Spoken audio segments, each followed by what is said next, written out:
You know that feeling, right? When the world just feels like it's screaming at you from all directions. The notifications, the deadlines, the pressure. It is absolutely exhausting. And in the middle of all that noise, I think we're all just looking for something steady, some kind of inner compass to hold on to.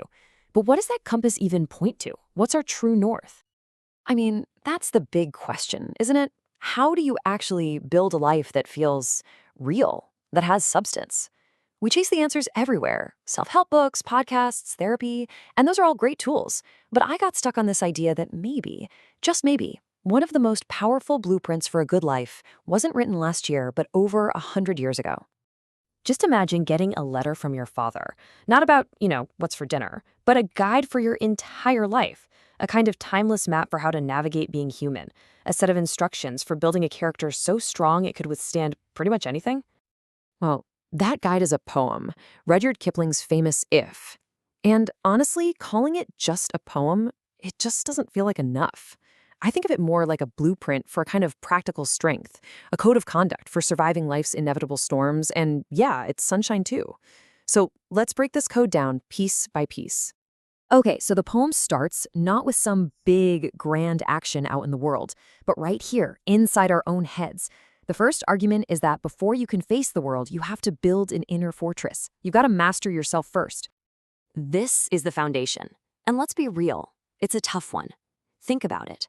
A project fails at work. A rumor spreads online. The first instinct is panic, blame. It's like a fire, and it spreads fast.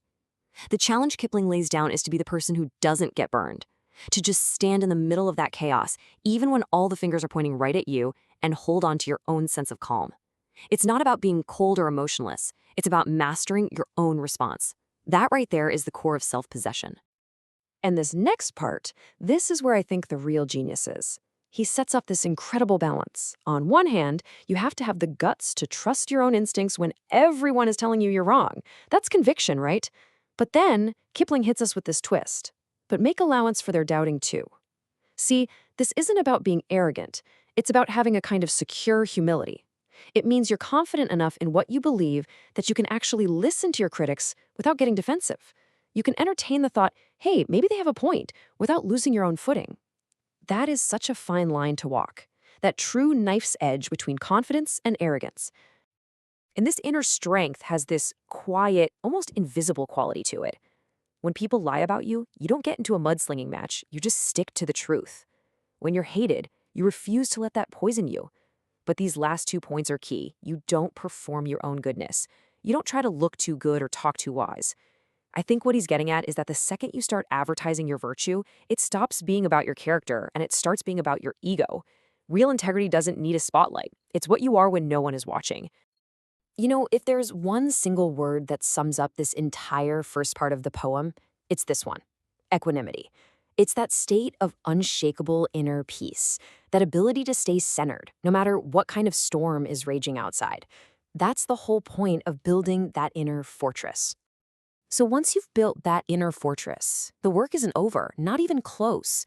Now you have to take that strength out into the world, and the world is going to test it with the two most powerful forces we all face: good fortune and bad fortune. The next challenge is learning to navigate these twin imposters. We all live our lives swinging between these two poles, right? Triumph, when everything is going your way, the promotion, the win, the public praise, and then disaster, when it all falls apart, the failure, the loss, the shame. And both of them feel totally, completely real and all-consuming when we're in them. They feel like the final word on who we are. And this line, for me, this is the soul of the entire poem. He says, to meet both triumph and disaster, and treat those two imposters just the same. That word, imposters, I really had to sit with that for a while. It's such a radical idea.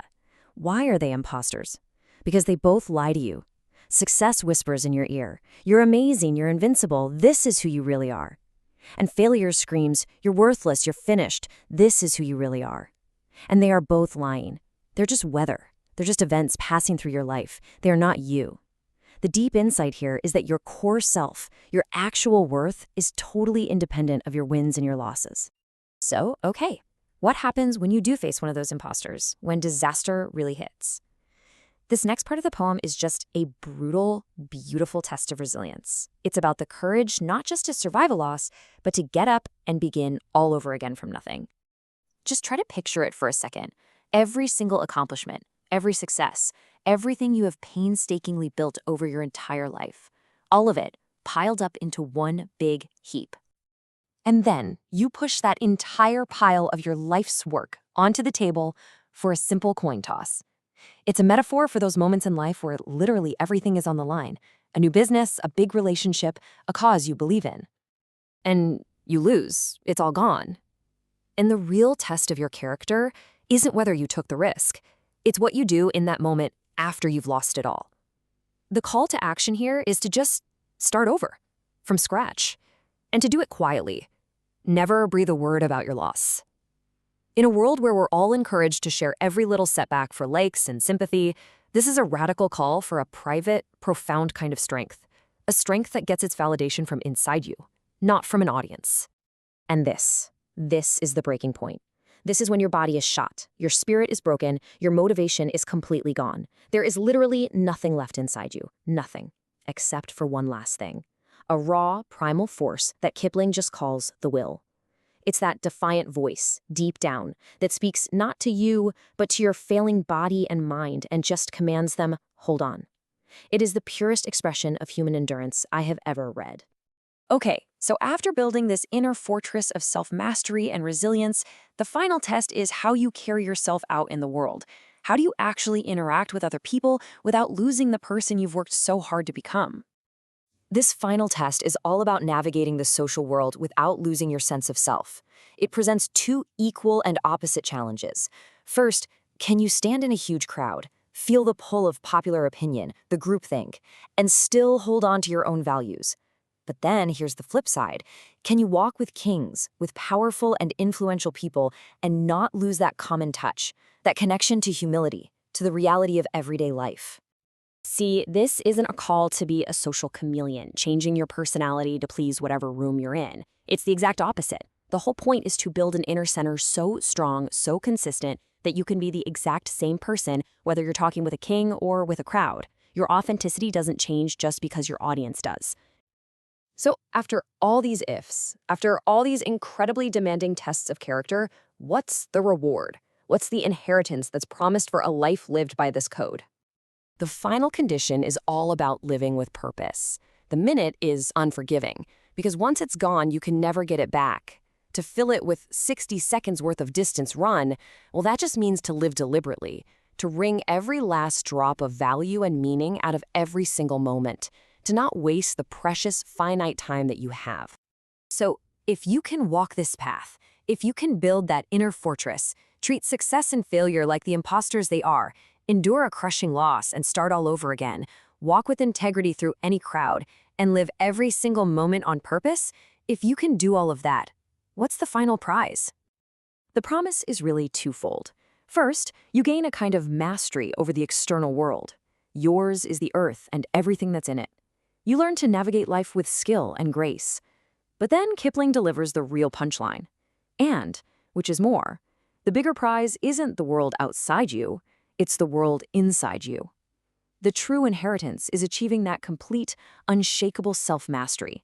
In the end, you will have become a fully realized human being. This poem has been around for over a century, but these challenges, they feel like they could have been written for us this morning. It holds up a mirror, and it forces us to ask some really hard questions. So I'll leave you with this thought. The poem is just a series of ifs. If you could add one more if to this list, one that really defines your own personal modern-day struggle, what would it be? What is the if that stands between you right now and the person you're hoping to become?